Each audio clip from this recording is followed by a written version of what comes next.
Halo para penggemar solo leveling. Setelah kita menyaksikan Jinwo yang memasuki Red Gate berbahaya tanpa melibatkan hunter lain. Kali ini, kita akan melihat bagaimana aksi Jinwo saat menghadapi para monster di Red Gate tersebut. Lalu akan ada pertarungan antara Cha-Hain melawan Igris dan Beru saat ia memutuskan ingin bergabung ke Guild Jinwo. Tapi sebelum kita lanjutkan pembahasannya, bolehlah kasih like dan subscribe dulu channel ini. Semoga kalian selalu diberi kesehatan dan selalu berbahagia. 果たしてどこまで行けるか。悪魔の城攻略。 Cerita berlanjut dengan memperlihatkan kejadian tak terduga di dalam dungeon tingkat tinggi yang berlokasi di Amerika. Seorang hunter tampak sangat terkejut saat ia didatangi oleh sosok misterius yang menyebut dirinya sebagai Frost Monarch. Bahkan yang lebih mengejutkannya lagi, ternyata tidak hanya satu monark saja yang muncul di sana, tapi ada juga monark lain yang bernama Yokmun. Yokmun mengungkapkan tujuannya datang kemari karena ada informasi yang ingin ia sampaikan kepada Frost Monarch. Informasinya adalah tentang Shadow Monarch yang berada di wilayah kecil di timur, dan juga tentang para rulers yang akan mencoba melepaskan Logia di bagian selatan wilayah itu.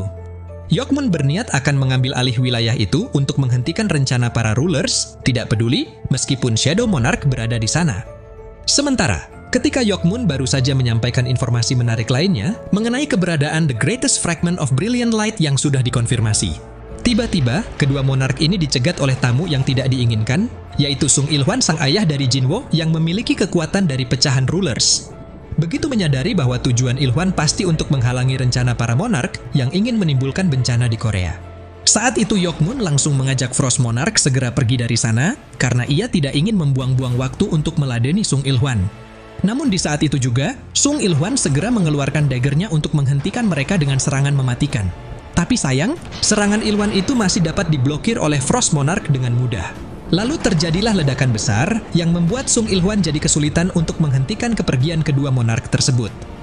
Scene kemudian berganti ke sisi Jinwo yang masih terjebak di dalam Red Gate dan ia sedang berhadapan dengan bos monsternya. Monster itu kemudian berkata kepada Jinwo, "Apa kau adalah bajingan yang telah membantai pasukanku? Harus kuakui kau sangat menakjubkan. Bukan hanya mencapai tempat ini dengan kekuatanmu sendiri, tapi kau juga mengerti bahasa kami. Namun karena pasukanku sudah tidak sabar lagi ingin membantaimu, sayangnya inilah akhir bagimu manusia, keluarlah pasukanku." Jinwo yang mendengarnya sontak, ia langsung tersenyum menyeringai, karena tidak ada satupun pasukan musuh yang keluar. Hingga sampailah ketika Jinwo mengatakan berakhir, "Kau bilang, sungguh lucu sekali." Saat itulah sejumlah pasukan bayangan Jinwo yang bersembunyi mulai menampakkan diri mereka, sembari membawa mayat para monster yang sudah lebih dulu mereka bantai. Melihat kejadian itu, sontak si bos monster jadi sangat terkejut dan juga kebingungan. Sejak kapan pasukannya telah dibantai, bahkan tidak ada satupun dari mereka yang tersisa. Lalu tak lama setelah Jinwo kembali memperlihatkan senyumnya, yang membuat bos monster itu jadi sangat marah.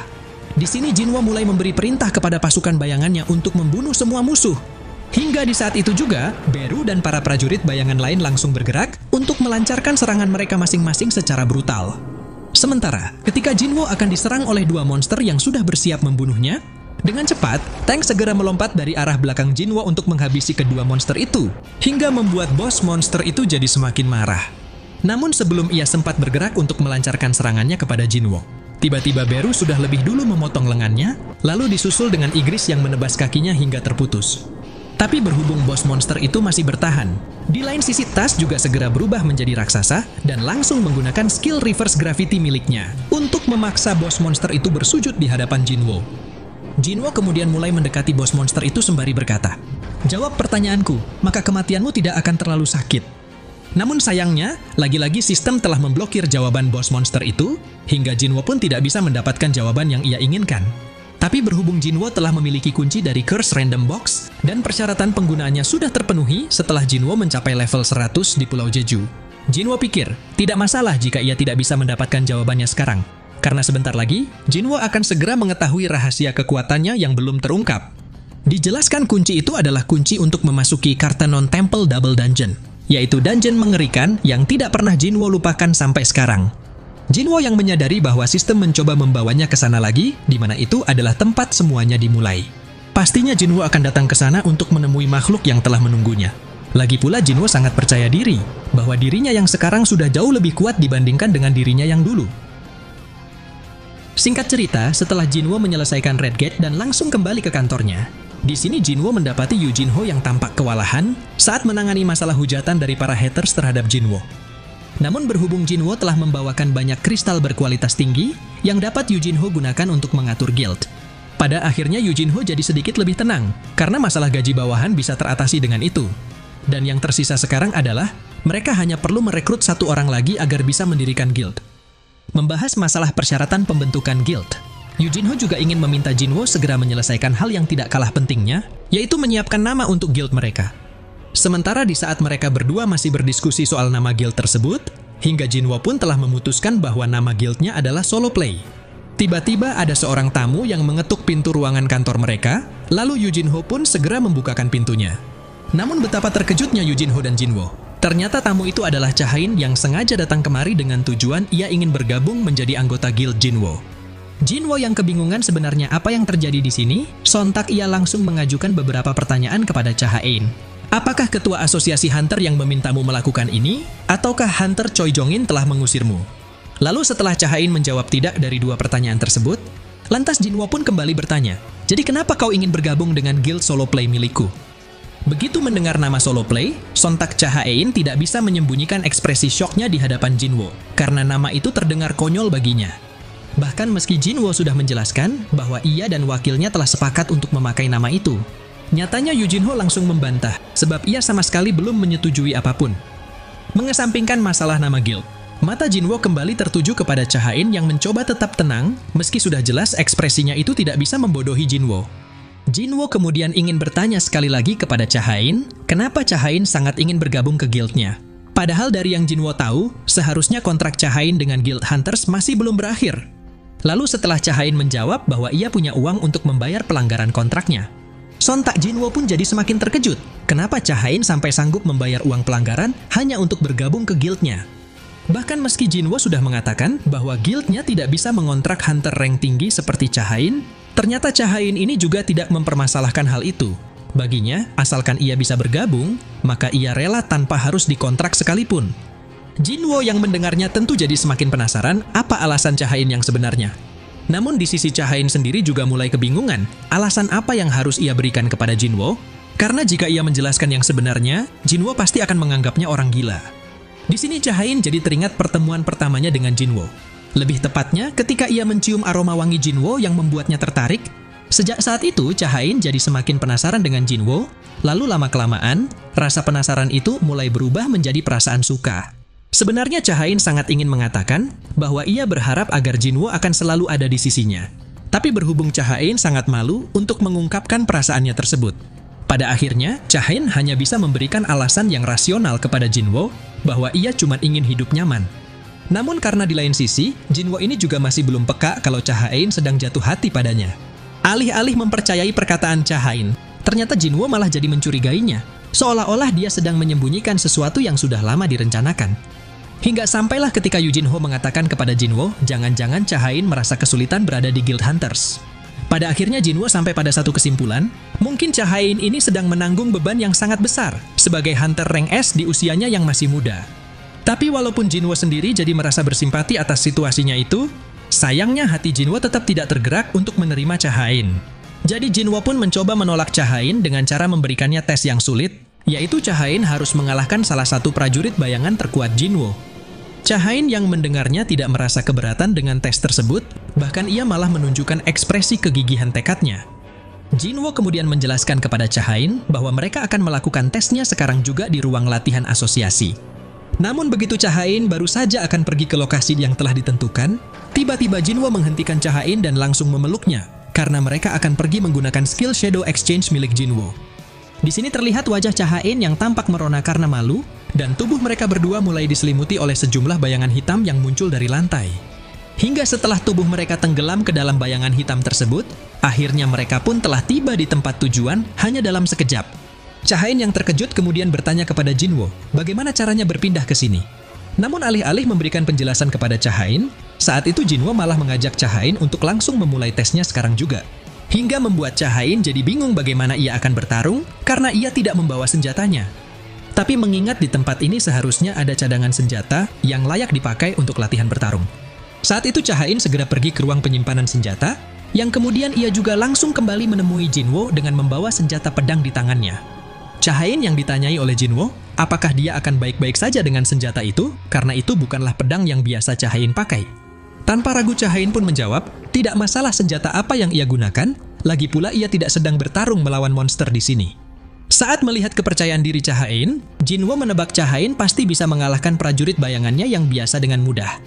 Jadi berhubung Jinwo juga sudah tahu bahwa kemampuan Cha-Hain tidak bisa dianggap remeh.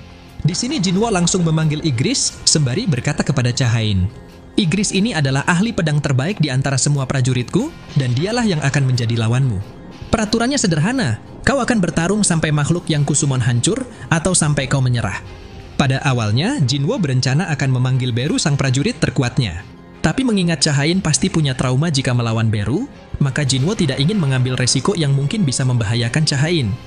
Begitu melihat Cha-Hain yang sudah bersiap memulai pertempurannya dengan memancarkan aura yang terlihat kuat dan murni. Di lain sisi, Jinwo juga langsung meminta Igris untuk memakai pedang Raja Iblis saat melawan Cha-Hain. Karena Jinwo bisa merasakan Cha-Hain tetaplah lawan yang sangat kuat, tidak peduli apapun senjata yang digunakannya. Sesaat kemudian ketika pertarungan itu sudah dimulai, Igris langsung saja mengayunkan tebasan pedang berkekuatan petir untuk menyerang Cha-Hain lebih dulu. Namun Cha-Hain masih bisa menghindarinya dengan mudah, lalu ia juga segera melompat ke arah Igris untuk melancarkan serangan balasannya. Sementara itu di sebuah ruangan di gedung Asosiasi Hunter. Di sini terlihat Ketua Gogunhi yang tampak sangat terkejut saat ia merasakan ada getaran dari gedung latihan asosiasi. Tapi setelah Gogunhi melihat rekaman CCTV di gedung latihan, dan ia mendapati Jinwo yang sedang bersama Cha-Hain. Seketika Gogunhi jadi tersenyum, karena ia baru menyadari ternyata Cha-Hain dan Jinwo telah menjalin hubungan yang tidak dapat dijelaskan. Lalu ia juga langsung meminta staf yang bertugas untuk mematikan semua kamera yang ada di ruang latihan dan buatlah seolah-olah ada pemeriksaan di sana. Sementara, tepat ketika Gogunhi baru saja mengatakan, sungguh enak menjadi pemuda. Di saat yang sama, ternyata Cha-Hain sudah berhasil menumbangkan Igris hingga membuat Jinwo tampak bengong dan sulit mempercayai kejadian ini. Cha-Hain kemudian dengan sombongnya berkata kepada Jinwo, apakah kesatria hitam itu benar-benar makhluk terkuatmu? Bukannya kau bilang makhluk terkuatmu lah yang akan kau panggil. Jadi silahkan panggil dia. Jinwo yang mendengarnya sontak ia langsung memperingati Cha-Hain, kau mungkin akan terluka jika melawannya. Namun setelah melihat tatapan Cha-Hain yang penuh percaya diri, saat ia meminta Jinwo untuk tetap memanggil makhluk terkuatnya, dan ia memang sangat ingin melawannya lagi. Pada akhirnya, Jinwo langsung menuruti keinginan Cha-Hain dengan memanggil Beru sang prajurit terkuatnya, lalu Jinwo kembali berkata, akan kutanyakan sekali lagi padamu, apakah kau yakin ingin bertarung melawannya? Lalu tanpa ingin menunggu jawaban dari Cha-Hain, di dalam benaknya Jinwo bergumam, ketika suatu makhluk menjadi prajurit bayanganku, kekuatan mereka jadi lebih lemah daripada sebelumnya. Jadi walaupun Beru memang terlahir sebagai senjata pembunuh Hunter, tapi jika Hunter Cha bisa melawannya dengan benar, maka dia akan memiliki kesempatan menang. Begitu Jinwo memberi perintah kepada Beru untuk melawan Cha-Hain tanpa harus melukainya. Saat itu Beru langsung saja melepaskan kekuatannya, hingga membuat lampu di ruangan itu jadi pecah karena terdampak gelombang kekuatan Beru. Cha-Hain yang merinding ketakutan sontak jadi bertanya-tanya, bagaimana Sung Jinwo mengalahkan makhluk sekuat itu? Sementara, ketika Beru baru saja ingin mempersiapkan skill bertarung yang ia gunakan saat melawan Jinwo sebelumnya. Dengan cepat Jinwo segera memperingati Beru agar jangan menggunakan itu, karena jika Cha-Hain sampai terluka, maka Jinwo sendirilah yang akan membuat Beru menanggung akibatnya. Beru yang mendengarnya, sontak ia jadi ketakutan dan setuju mengikuti perintah Jinwo. Jadi tepat ketika Cha-Hain baru saja bergumam, ada banyak sekali perbedaan kekuatan mereka sekarang. Tiba-tiba Beru sudah bergerak ke belakang Cha-Hain untuk melancarkan serangan yang sama seperti saat di Pulau Jeju. Namun dengan cepat, Cha-Hain juga segera mengayunkan tebasan pedangnya kepada Beru sembari berkata, kau pikir kau bisa mengalahkanku dengan cara yang sama? Tapi sayangnya, ternyata tebasan Cha-Hain itu masih dapat ditahan oleh Beru hanya dengan jarinya saja. Lalu Beru juga berkata, Tuanku cuma memberiku satu perintah, yaitu mengalahkan musuh tanpa melukainya. Kalau begitu, akan kutunjukkan perbedaan kekuatan di antara kami, agar semangat bertarungnya patah. Di sini kita pun dapat melihat, Cha-Hain yang terus melancarkan serangannya dengan tebasan bertubi-tubi, namun tidak ada satupun serangannya yang bisa mengenai Beru. Bahkan ketika Cha-Hain melihat ada celah untuk menebas tubuh Beru dari jarak yang sangat dekat.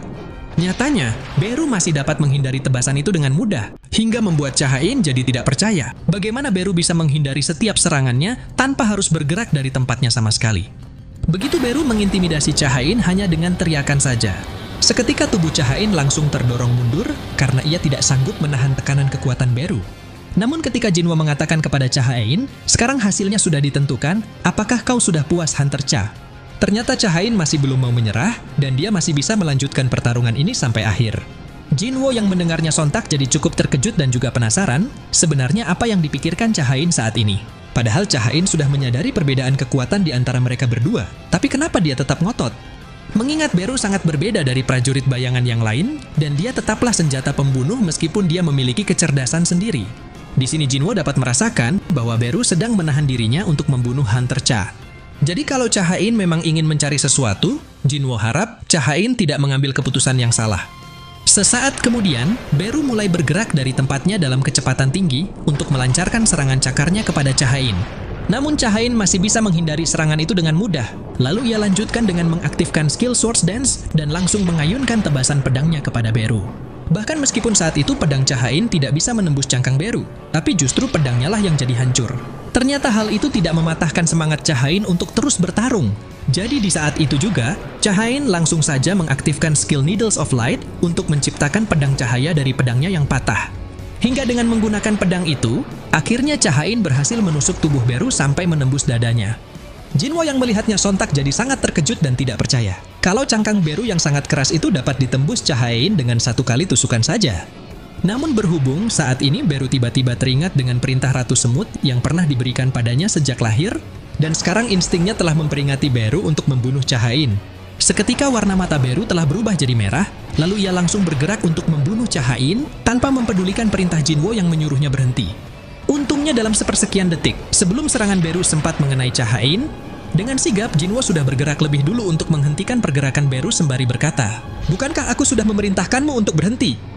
Setelah Jinwo memastikan keadaan Cha-Hain baik-baik saja, Jinwo kembali berkata kepada Cha-Hain, "Kenapa kau memaksakan dirimu sendiri, padahal kau tidak harus bergabung ke guild kami sampai segininya? Lagi pula karena ini cuma tes untuk memasuki guild tanpa nama, jadi tidak selayaknya sampai meresikokan nyawa orang sepertimu untuk masuk guild kami. Lalu kenapa kau melakukannya sampai sejauh ini, Hunter Cha?" Mendengar hal itu, Cha-Hain hanya tampak terdiam dan menundukkan wajahnya, karena ia masih tidak bisa mengungkapkan yang sebenarnya kepada Jinwo. Hingga sampailah ketika Jinwo sekali lagi bertanya kepada Cha-Hain, "Apakah mungkin kau tertarik padaku?" Disinilah Cha-Hain jadi dibuat terkejut ketika mendengar pertanyaan itu. Lalu secara tidak langsung, hati dan mulutnya jadi terdorong untuk mengakui perasaannya kepada Jinwo dengan berkata, "Benar, kupikir begitulah alasannya, aku tertarik pada musuh Jinwo." Nah, jadi inilah keseluruhan cerita dari video Solo Leveling Season 2 episode kali ini. Terima kasih buat teman-teman yang sudah nonton sampai selesai. Kira-kira akan ada keseruan apalagi setelah ini? Tetap nantikan, update video lanjutannya hanya di channel Onobe.